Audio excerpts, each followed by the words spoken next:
नमस्कार.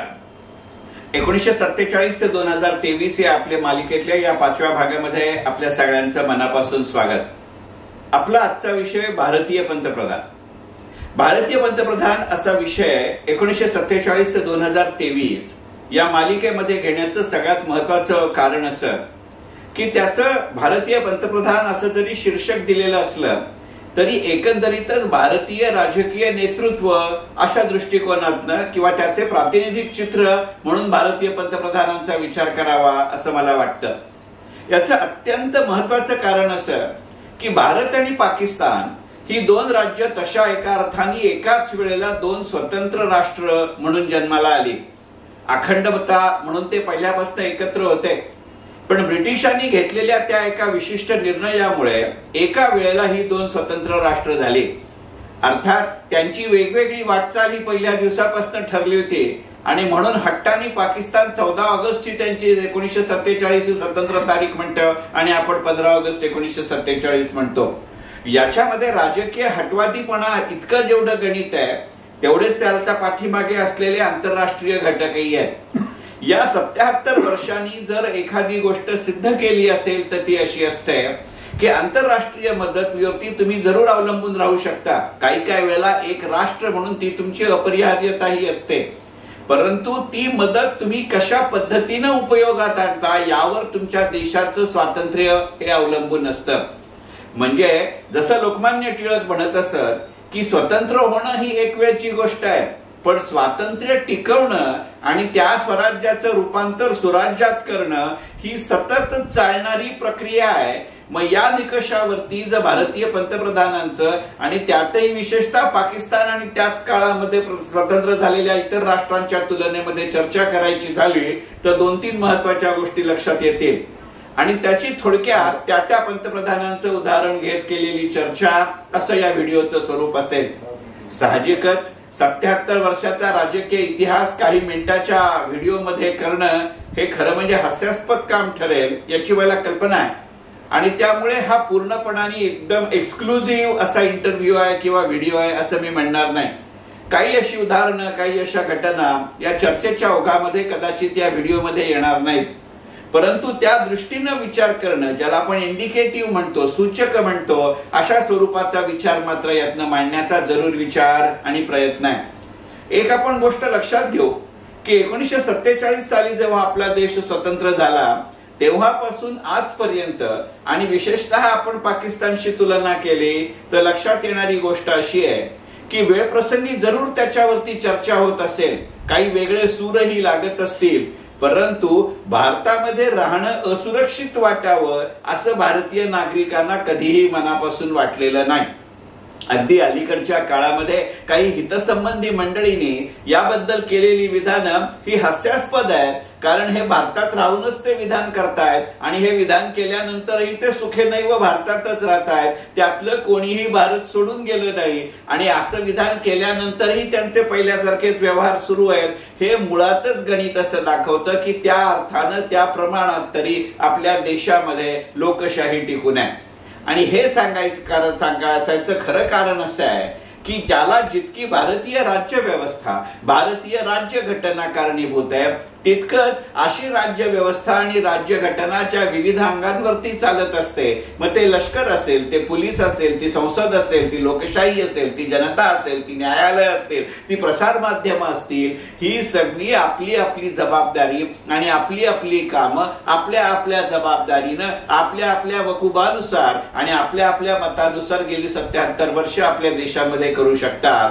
आणि असं वातावरण सातत्यानं पुरवणं याची प्राधान्यक्रम कदाचित मागे पुढे होतील, याची तीव्रता कदाचित काळानुरूप आणि पंतप्रधानानुसार बदलत असेल, परंतु त्याच्या मूळ ढाच्याला कुठेही धक्का लागलेला नाही. हे भारतीय पंतप्रधानांचं सगळ्यात महत्वाचं वैशिष्ट्य आणि विजय आहे, हे इथं लक्षात घेतलं पाहिजे.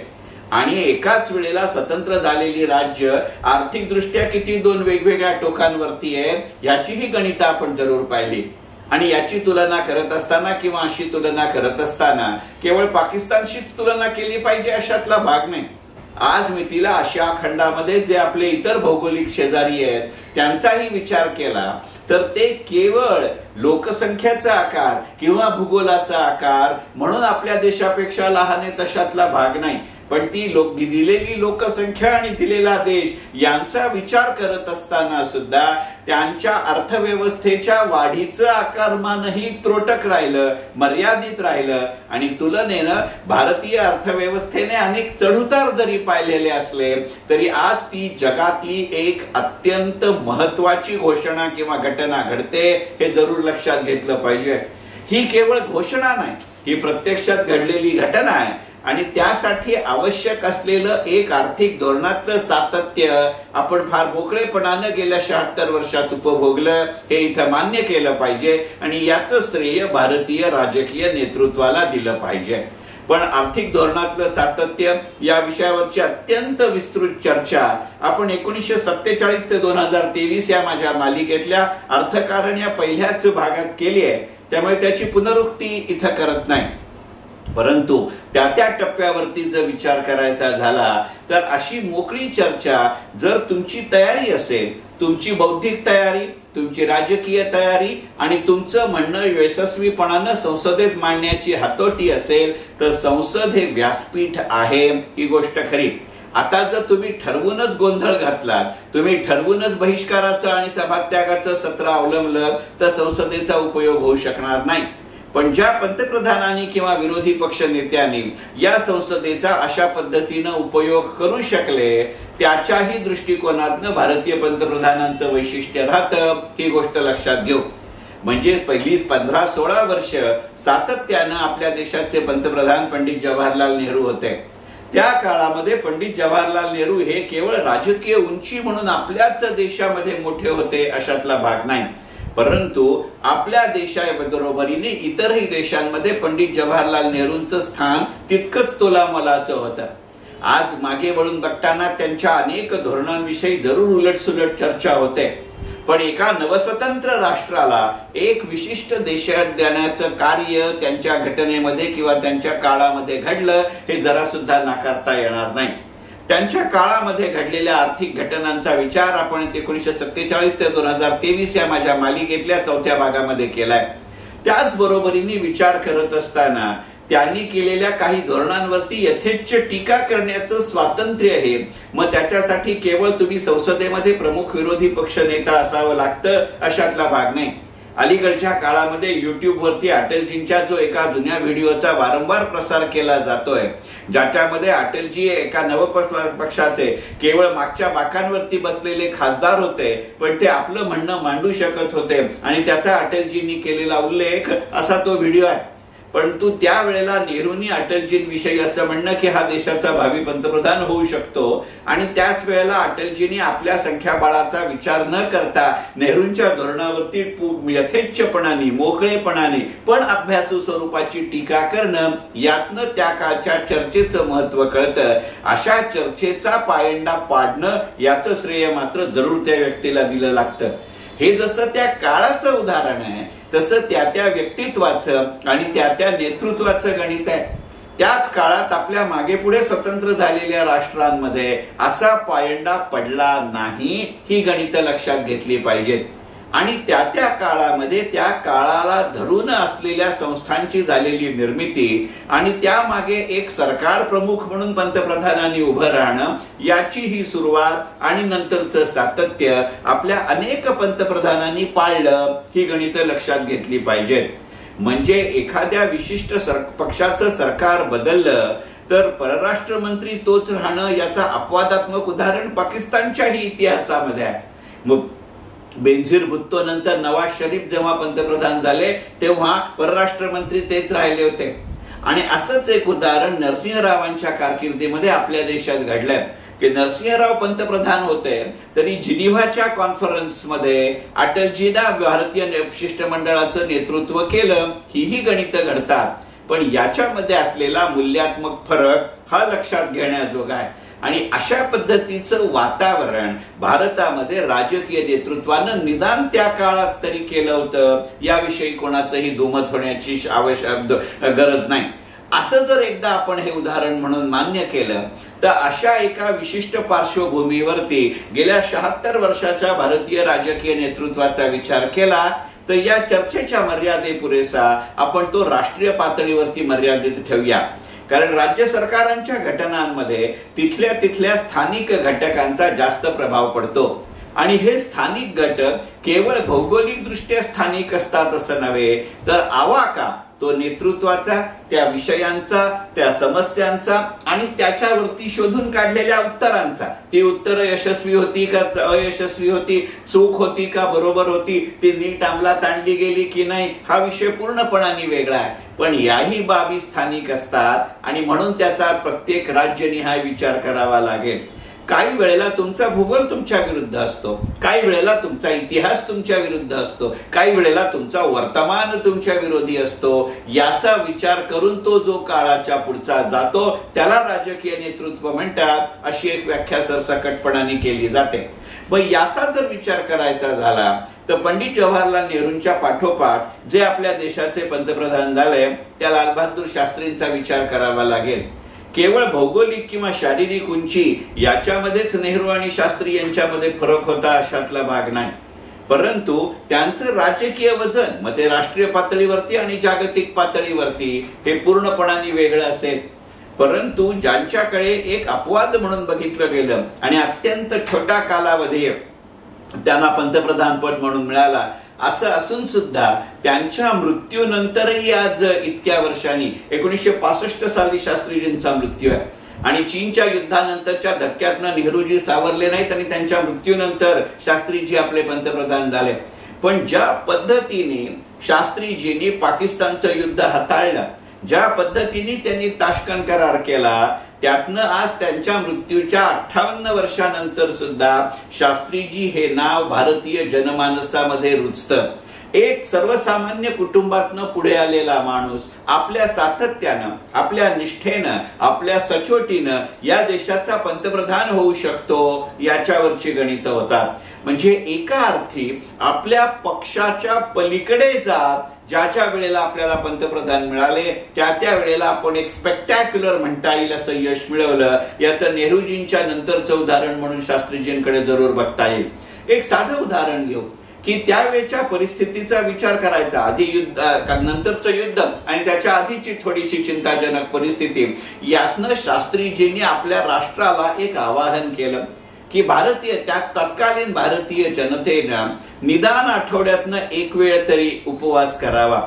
असं म्हटलं तर हे गांधीजींच्या वळणाचं, विनोबाजींच्या वळणाचं असं आवाहन आहे. परंतु शास्त्रीजी या व्यक्तीवरती भारतीय जनतेचा विश्वास इतका होता की त्या आवाहनाचा तत्कालीन जनतेनं आमरण आचरण केलं. म्हणजे एका विशिष्ट काळापुरेसं शास्त्रीजींनी हे आवाहन केलेलं होतं. परंतु शास्त्रीजी या व्यक्तिमत्वाची मोहिनी इतकी मोठी होती की त्यांच्या पक्षाच्या अपीलच्या पलीकडे जात भारतीय जनतेचं आचरण करणं, म्हणजे त्या व्यक्तीविषयी, त्या नेतृत्वाविषयी पक्षीय अभिनिवेश बाजूला ठेवून असलेला विश्वास आणि श्रद्धा याचा पायंडा खऱ्या अर्थाने भारतीय राजकारणामध्ये अधोरेखित जर कोणी केला असेल तर तो शास्त्रीजींनी केला, हे गणित लक्षात घेतलं पाहिजे. नंतरच्या काळामध्ये दिलेली जय जवान जय किसान सारखी घोषणा असेल, ही पुढच्या हरित क्रांतीची चुणूक होती का याचा विचार करावा लागेल. शास्त्रीजींच्या नंतरच्या काळामध्ये इंदिराजी या ज्या आपल्या देशाच्या पंतप्रधान झाल्या त्या 2 वेगवेगळ्या टप्प्यांमध्ये झाल्या. मधल्या जनता सरकारच्या राजवटीच्या 2 वर्षाच्या इंटरल्यूड नंतर त्या झाल्या आणि केवळ त्या जनता सरकारच्या आधीची त्यांची पंतप्रधान पदाची कारकीर्द आणि जनता सरकारच्या कारकिर्दीनंतरची त्यांची कारकीर्द इतकेच केवळ ऐतिहासिक दृष्ट्या किंवा काळाच्या दृष्टीने फरक आहे अशातला भाग नाही. त्यामधला गुणात्मक फरक आहे लक्षात घेण्याजोगा आहे. म्हणजे एकंदरीतच तनखे रद्द करण्यापासून बँकांच्या राष्ट्रीयकरणापर्यंत आणि विज्ञानाला दिलेल्या माहितीपर्यंत इंदिराजींचं कर्तृत्व ही गोष्ट लक्षात घेतली पाहिजे. 1965 सालचं पाकिस्तान बरोबरचं युद्ध जर आपण शास्त्रीजींच्या नेतृत्वाखाली जिंकलो असू तर 1971चं पाकिस्तान बरोबरचं युद्ध आपण इंदिराजींच्या नेतृत्वाखाली जिंकलोय. आणि ते नेतृत्व इतकं निर्णायक होतं की अटलजींसारख्या त्यावेळच्या विरोधी पक्ष नेत्यांनी इंदिराजींची तुलना दुर्गा मातेबरोबर केली, असे काही अपवाद किंवा प्रवाद त्या काळामध्ये रूढ होते. नंतरच्या टप्प्यावरती अटलजींनी याचा इन्कार केलाय म्हणून मी प्रवाद असं म्हटलं. पण एक गोष्ट नक्की की ज्या पद्धतीनं बांगलादेश आणि त्यावेळेचा पूर्व पाकिस्तान म्हणजे आत्ताचा बांगलादेश आणि त्यावेळेचा पश्चिम पाकिस्तान म्हणजे आत्ताचा पाकिस्तान यांच्यामध्ये असलेल्या कलहाचा आणि वितुष्टाचा फायदा उठवत बांगलादेशची पूर्णपणाने केलेली विभागणी हे इंदिराजींच्या यशस्वी राजनीतीचं उदाहरण होतं. ज्या पद्धतीनं पाकिस्तानला त्यावेळेला शरणागती पत्करावी लागली हे इंदिराजींच्या नेतृत्वाचं यश होतं. अर्थात अशा पद्धतीची चाल करताना किंवा खेळी खेळताना जी काही गणितं आपल्याला अपेक्षित होती ती किती प्रमाणात यशस्वी झाली हा चर्चेचा विषय होईल. आणि आज ती चर्चा करणं उचित अशासाठी होणार नाही कारण आज ती चर्चा करणं हे त्या घटनेचं पोस्टमार्टम करण्याजोग आहे. आणि जसं नेहमीच म्हटलं जातं की पोस्टमार्टम करणाऱ्याला प्रत्यक्ष कृती करणाऱ्यापेक्षा जास्त माहिती असते आणि जास्त वेळ असतो कारण निर्णय त्यावेळी घ्यावा लागतो. परंतु आज मितीला ज्या पद्धतीच्या अणुचाचण्यांचा विचार केला जातो, ज्या पद्धतीनं आज मितीला इस्रोच्या यशाची चर्चा केली जाते तर लक्षात घ्यावं लागतं की इस्रोची स्थापना इंदिराजींच्या काळात झाली आहे. गंमत अशी आहे की एका पक्षीय समाज माध्यमामध्ये इस्रोचं श्रेय हे नेहरूंना दिलं जातं, पण इस्रोची स्थापना 1969 सालची आहे आणि नेहरूंचा मृत्यू 1965 सालचा आहे आणि 1969 साली आपल्या देशाच्या पंतप्रधान इंदिराजी होत्या, नेहरूजी नव्हते. ही गोष्ट लक्षात घेतली पाहिजे. याच्यामध्ये पंडितजी आणि इंदिराजी यांच्यामध्ये वितुष्टवाद करण्याचं कारण नाही, परंतु एका ऐतिहासिक सत्यतेचा विचार हा त्या काळामध्ये करावा लागतो. ज्या धाडसानं हा मनुष्य गणित रुजवत गेला त्याच्याकडे जरूर विचार केला जातो. अर्थात 1980च्या दशकाच्या सुरुवातीला इंदिराजींची झालेली कारकीर्द हा त्यांच्या कारकिर्दीचा दुसरा टप्पा आणि दुसरा पैलू होता. त्या काळामधल्या अनेक विवादास्पद घटना आणि विशेषतः ज्या पद्धतीनं जनता सरकारचे निर्णय त्यांनी मागे पुढे केले यातनं त्यावेळच्या आपल्या आर्थिक धोरणामध्ये त्यातनं यावेळच्या सामाजिक धोरणांमध्ये काही बदल हे जरूर झाले. त्या वेळेला ते विवादास्पद ठरले असतील, पण त्याच वेळेला अमेरिकेसारख्या त्यावेळच्या प्रबल राष्ट्राला, जो आजही प्रबल राष्ट्र आहे, याच्या राष्ट्राध्यक्षाला अत्यंत हिमतीनं त्यांनी दिलेलं उत्तर याची जरूर गणितं लक्षात घेऊ शकतात. त्याचेही आज अनेक व्हिडिओ युट्यूब वरती फिरतायत. ज्या पद्धतीनं त्यांनी नृत्याला दिलेला विरोध असेल किंवा इतरही अनेक गोष्टीला विरोध असेल, याच्या बरोबरीनं अमेरिकेला एका वेगळ्या अर्थी भारताकडे बघायची जी सवय लावली ती इंदिराजींनी लावली हे आपल्याला लक्षात घ्यावं लागेल. विशेषतः ज्या पद्धतीनं हरित क्रांतीची सुरुवात इंदिराजींच्या काळात आपल्या देशात झाली, अर्थात त्याला मर्यादित यश मिळालं. पंजाब आणि हरियाणामधले काही मोजके जिल्हे गव्हाच्या बाबतीत आणि त्याच्याच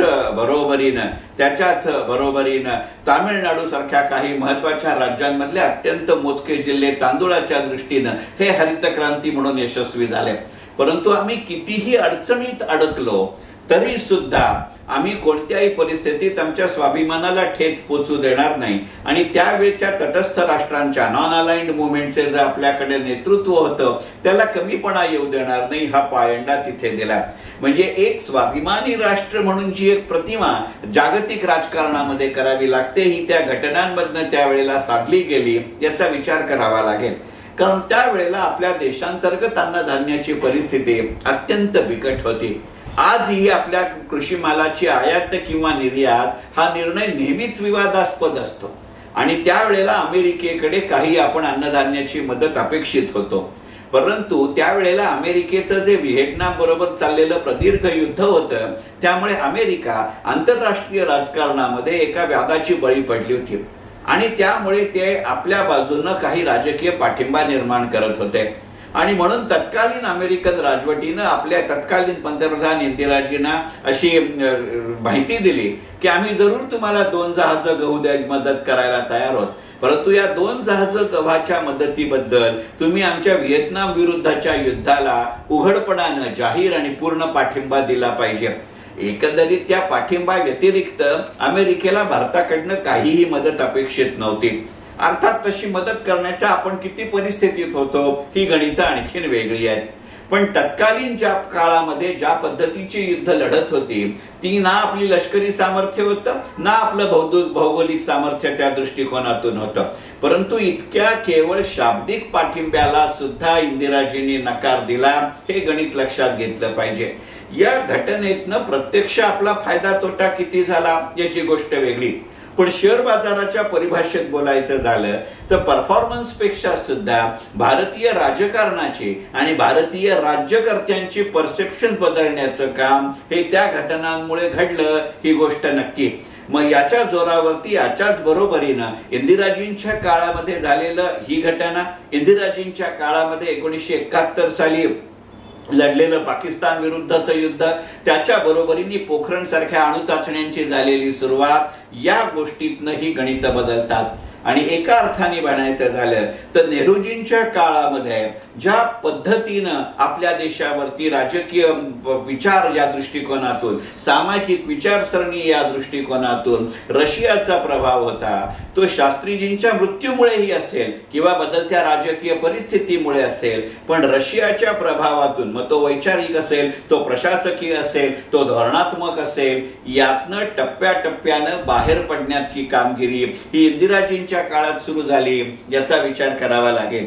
आणि हे इतकं दुहेरी स्वरूपाचं होतं की एकीकडे रशियाला बॉयलर एक्सपोर्ट करण्याचं काम आपल्या भारतातली मुंबईतली IIC सारखी कंपनी करायची सुरुवात ही इंदिराजींच्या काळात झाली. म्हणजे व्यापारी साहचर्य किंवा व्यापारी करारमदार आणि राजकीय संगनमत याची फारकत होण्याची सुरुवात ही तिथे झाली. व्यापार व्यापाराच्या जागी राहील, भारराष्ट्रीय धोरण परराष्ट्रीय धोरणाच्या जागी राहील, याची जी गंमत आहे ती तेव्हा सुरू झाली. हे त्या भारतीय पंतप्रधान पदाचं वैशिष्ट्य आहे. नंतरच्या काळामध्ये ज्या पद्धतीची सरकार आपल्याकडे आली त्यातला एक महत्वाचा उल्लेख करायचा झाला तर इंदिराजींची त्यांच्या अंगरक्षकांकडनं झालेली हत्या हा भारतीय राजकारणातला एक काळा बिंदू आहे.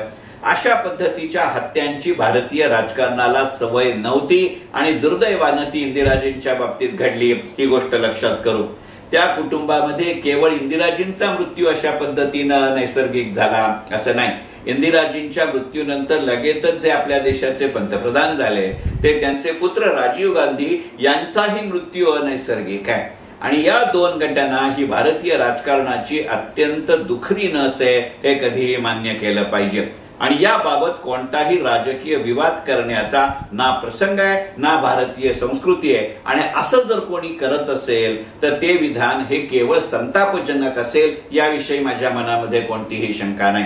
आज ज्या पद्धतीच्या टेलिकम्युनिकेशन्सचा, आज ज्या पद्धतीच्या संगणकीकरणाचा विचार किंवा त्याच्यामध्ये असलेली भारतीय महासत्ता म्हणून होत असलेला उदय, याची बीज ही राजीव गांधींच्या कारकिर्दीमध्ये घातली गेली, हे जरा सुद्धा नाकारता येत नाही. मग एकीकडे अशा पद्धतीच्या काळाच्या पुढचा विचार करणारा पंतप्रधान, म्हणजे 21व्या शतकामध्ये जायची घाई असलेला पंतप्रधान, अशी त्या काळामध्ये खिल्ली उडवली गेली.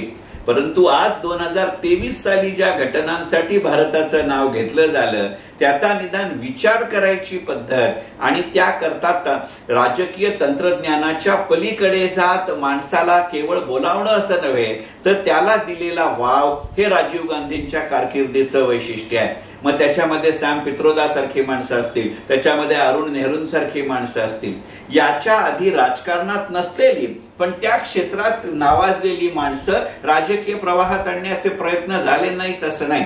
पण अशी माणसं आणली तर त्याचं जिथे प्रभुत्व आहे, त्याचं जिथे कर्तृत्व सिद्ध झालंय, त्याला ते पद मिळणार नाही याची आपण व्यवस्था केली. इंदिराजींच्या काळातही टी.ए. पैन सारखा बँकिंग क्षेत्रातला अत्यंत जाणकार माणूस इंदिराजींच्या मंत्रिमंडळामध्ये होता, परंतु टी.ए. पै कधीही भारताचे अर्थमंत्री झाले नाहीत. अशी चूक गांधीजींच्या कारकिर्दीमध्ये झाली नाही. आज ज्या टेलिकॉमचा आपण उल्लेख करतो ते राजीव गांधींच्या शब्दाखातर, भले ते त्यांचे मित्र असतील परंतु सॅम पित्रोदा येतील. त्यामुळे राजीव गांधी योग्य माणसाला योग्य जागी बसवण्याची सुरुवात त्यांच्या कारकिर्दीत झाली आणि ह्याचा उल्लेख मात्र जरूर करावा लागेल. आणि त्याच बरोबरीने एकंदरीतच भारतीय राज्यकर्त्यांचं आणि भारतीय राजकीय नेत्यांचं सरासरी वय कमी करण्याची सुरुवात, याचंही श्रेय राजीव गांधींना द्यावं लागेल, याचा विचार करावा लागेल. एकंदरीतच या व्हिडिओमध्ये बोलत असताना केवळ त्या तत्कालीन पंतप्रधानांचे गोडवे गायचे असा माझा विषय नाही, परंतु असा एक अमृत महोत्सव साजरा करत असताना, शतक महोत्सवाकडे वाटचाल करत असताना त्या माणसाच्या वैशिष्ट्ये अधोरेखित करणं हा मात्र जरूर उद्देश आहे. राजीव गांधींच्या काळानंतर विश्वनाथ प्रताप सिंगांची असलेली पंतप्रधान पदाची राजवट ही केवळ आकारमानाच्या दृष्टीने लहान होती अशातला भाग नाही, परंतु मंडल कमिशनच्या बरोबरीने त्यांच्या कारकिर्दीचं दुसरं वैशिष्ट्य म्हणजे भारतीय आयकराकडे बघण्याचा आणि एकंदरीतच भारतीय अर्थकारणाकडे त्या काळामध्ये मग कधी रोलिंग प्लॅन म्हणून, कधी लॉंग टर्म प्लॅन म्हणून विचार करण्यापेक्षा सुद्धा अर्थसंकल्पाचा कालावधी जरूर 1 वर्षाचा असला तरी त्या धोरणात दरवर्षी बदल न करता एखाद्या अर्थसंकल्पामध्ये पुढची 3-4 वर्ष चालणारी घोषणा जाहीर करणं, याची सुरुवात विश्वनाथ प्रताप सिंग कारकिर्दीत झाली याचा विचार करावा लागेल. त्याच्यानंतरच्या काळामध्ये चंद्रशेखर हे जी एक अल्पजीवी सरकार झालं ते पुन्हा काँग्रेसेतर होतं. म्हणजे जसं विश्वनाथ प्रताप सिंगांचं सरकार काँग्रेसेतर होतं तशाच पद्धतीनं चंद्रशेखर यांचं सरकार होतं. अर्थातच विश्वनाथ प्रताप सिंग हे पहिलं काँग्रेसेतर सरकार नाही. इंदिराजींच्या 2 कारकिर्दीच्या मध्ये मोरारजी देसाईंचं असलेलं सरकार हे पहिलं काँग्रेसेतर सरकार होतं. परंतु त्यांच्या सरकाराचं जर वैशिष्ट्य करायचं झालं तर ते फार मोठ्या प्रमाणावरती पहिलं काँग्रेसेतर सरकार ही गोष्ट करावी लागेल. एच.एम. पटेलांसारखा रिझर्व्ह बँकेचा उच्च पदस्थ अधिकारी हा अर्थमंत्री होणं याची सुरुवात त्या काळात झाली. अर्थातच सी.डी. देशमुख ही त्याच्या आधी रिझर्व्ह बँकेचे माजी गव्हर्नर होते, ते नेहरूंच्या कारकिर्दीमध्ये आपले अर्थमंत्री झाले. परंतु नेहरूंशी झालेल्या संयुक्त महाराष्ट्राच्या मतभेदावरून चिंतामणराव देशमुख हे त्यांच्या कारकिर्दीतनं पडले. म्हणजे त्यावेळी जर माणूस आला तर यातलं दुसरं साम्य पुढे नरसिंहरावांच्या कारकिर्दीत रिझर्व्ह बँकेचे गव्हर्नर असलेले डॉक्टर मनमोहन सिंग हे आपले अर्थमंत्री झाले होते. आणि या तिघांच्याही कारकिर्दीमधलं समानता अशी आहे की या तिन्ही वेळेला या मंडळींनी आपल्या चलनाविषयी अत्यंत महत्वाचे निर्णय घेतले.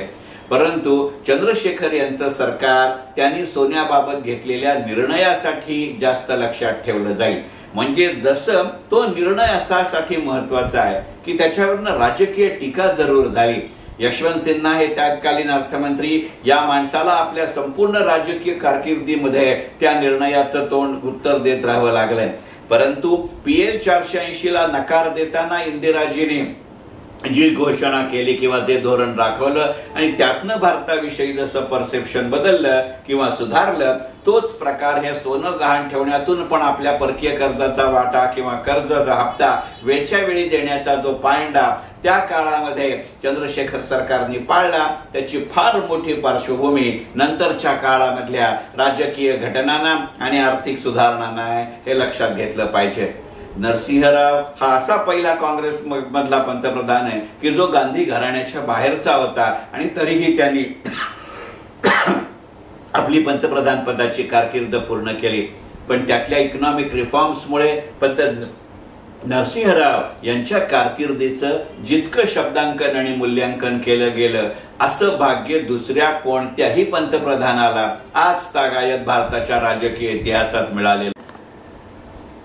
नरसिंहराव हे केवळ काँग्रेसेतर पहिले पंतप्रधान किंवा काँग्रेसमध्ये गांधी कुटुंबाच्या बाहेरचे आपलं कालखंड पुरा करणारा पहिला पंतप्रधान आहे अशातला भाग नाही. परंतु त्यांच्या कारकिर्दीचं मूल्यांकन करणारी जितकी पुस्तकं, जितके व्हिडिओ आपल्या देशात जन्माला आले असं भाग्य आजपर्यंत दुसऱ्या कोणत्याही पंतप्रधानाला लाभलेलं नाही. त्यामुळे त्या मुद्द्यांची पुनरुक्ती आता मी करत नाही. नंतरच्या काळामध्ये HD देवेगौडा आणि इंदरकुमार गुजराल हे जे आपले पंतप्रधान झाले, यांच्या केवळ कारकिर्दीचा आकारमान कमी होता अशातला भाग नाही, परंतु त्यावेळची असलेली राजकीय अस्थिरता आणि यांच्याकडे असलेली निर्णायकी यातनं त्यांचा प्रभाव म्हणूनही अत्यंत महत्व कमी आहे. आणि नंतरच अटलजींची जी असलेली 3 वर्षाची कारकीर्द आहे, 3 वेळा असलेली कारकीर्द आहे, आधी 13 दिवस, मग 13 महिने आणि मग 4.5 वर्ष, ही भारतीय राजकारणाला एक वेगळी दिशा देणारी अशी गणित आहेत. त्यांच्या कारकिर्दीविषयी म्हणताना अनेकांचं मत असं आहे की आजच्या आर्थिक यशाचं फार मोठं श्रेय हे अटल बिहारी वाजपेयींना दिलं पाहिजे. आणि हे केवळ माझं मत आहे अशातला भाग नाही. त्यावेळेला अनेक वर्ष अर्थ खात्यामध्ये काम केलेल्या अनेक माजी संधी अधिकाऱ्यांचं हे मत आहे. आणि त्यांच्या म्हणण्याचा मतितार्थ असा आहे की नरसिंहराव यांच्या सरकारवरती आर्थिक अपरिहार्यतेचा इतका दबाव होता की त्यांना आर्थिक सुधारणांचा कार्यक्रम राबवण्यावाचून गत्यंतरच नव्हतं. असा कोणताही दबाव अटलजींच्या सरकारवर नसतानाही आपल्या इच्छाशक्तीच्या जोरावरती अटलजींनी राबवलेल्या आर्थिक सुधारणा या जास्त दूरगामी परिणाम करणाऱ्या होत्या. अगदी रस्त्याच्या बांधकामापासून संरक्षणापर्यंत त्यांनी दिलेली चालना हे त्याचं गणित आहे. MSME फूड प्रोसेसिंग हे त्याचं गणित आहे. आणि त्यामुळे अटलजींचं वर्णन अनेक संधी अधिकारी अत्यंत प्रागतिक आणि मोस्ट अंडररेटेड प्राईम मिनिस्टर असं करतात, हे गणित लक्षात घेतलं पाहिजे.